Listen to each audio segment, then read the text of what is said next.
যখন মদিনার গুরুত্ব কমে যাবে ঠিক তখনই জেরুজালেমের গুরুত্ব বেড়ে যাবে। সারা ওয়ার্ল্ডের মাথা ব্যথার কারণ জেরুজালেম। ঠিক তখনই শুরু হবে তারপরের কথা। যখন মদিনার গুরুত্ব কমে যাবে, জেরুজালেমের গুরুত্ব বেড়ে যাবে, ঠিক তখনই মালহামার কথা আমি বলেছি, সেই মালহামায় মুসলিমদের একজন নেতা থাকবেন। তিনি বের হবেন মদিনা থেকে, যাকে মক্কায় মানুষ ঘিরে ধরবে এবং তার হাতে বায়াত করবে, যাকে হাদিসে বলা হচ্ছে তিনি আল মাহদি, যার নাম মুহাম্মদ।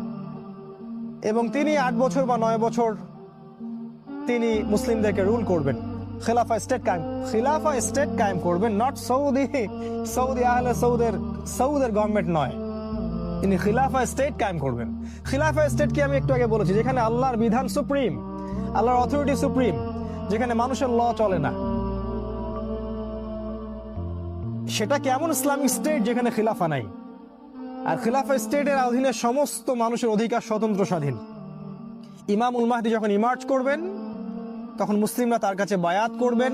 এখানে একটা কথা শুধু বলে রাখবো যে আল্লাহ রাসূল বলেছেন, যদি তোমরা তাকে চিনতে পারো, যখন কালো পতাকাধারীরা সেখানে যেতে থাকবে, অফকোর্স কালো পতাকা মানে আইএস নয়, এটা ভুল বুঝবেন না।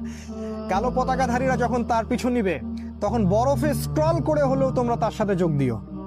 ফানি'মাল আমিরু আমিরুহা, কত উত্তম আমির সেই আমির। ফানি'মাল জাইশুহা, কত উত্তম সেনাবাহিনী সেই সেনাবাহিনী। এই সেনাবাহিনী ইমামুল মাহদির সাথে কনস্টান্টিনোপল বিজয় করবেন। ইমামুল মাহদিকে আক্রমণ করার জন্য সিরিয়া থেকে একটা দল আসবে। সেই দলকে আল্লাহ পাক বাইদা নামক জায়গা, মক্কা মদিনার মাঝখানে ধসিয়ে দিবেন। এটাই হচ্ছে বিগেস্ট সাইন যে তিনি হচ্ছেন আল মাহদি। এটা হতে থাকবে তখন যখন ইসরায়েল এই ওয়ার্ল্ডের রুলিং স্টেট, তার পাশাপাশি এটা হতে থাকবে। এবং একটা পর্যায়ে যখন তাদের সাথে আমাদের ডিফিট হবে, কারণ আল্লাহ রাসূল বলেছেন লা তুকাতিলুনাল ইয়াহুদ, তোমরা অবশ্যই ইহুদিদের সাথে যুদ্ধ করবে। এই হাদিসটা যে বলতে সাহস পায় সেই স্কলার, এই হাদিসটা যে জনসমক্ষে বলতে সাহস করে সেই স্কলার। যাদের এই হাদিসগুলো বলার সাহস নাই তার স্কলার নয়।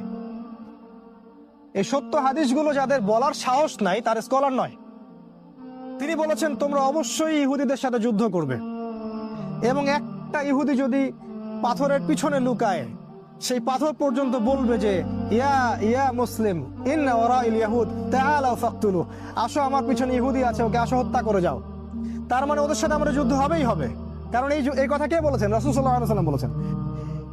তারপর যখন তারা আমাদেরকে ঘিরে ফেলবেন সিরিয়ায় ইহুদিরা, এবং তাদের লিড দিবে দাজ্জাল, দেন ঈসা আলাইহিস সালাম আকাশ থেকে নামবেন ফেরেশতার ডানায় ভর দিয়ে, এবং তাকে দেখে তার হাতেই দাজ্জালের হত্যা নিহিত আছে।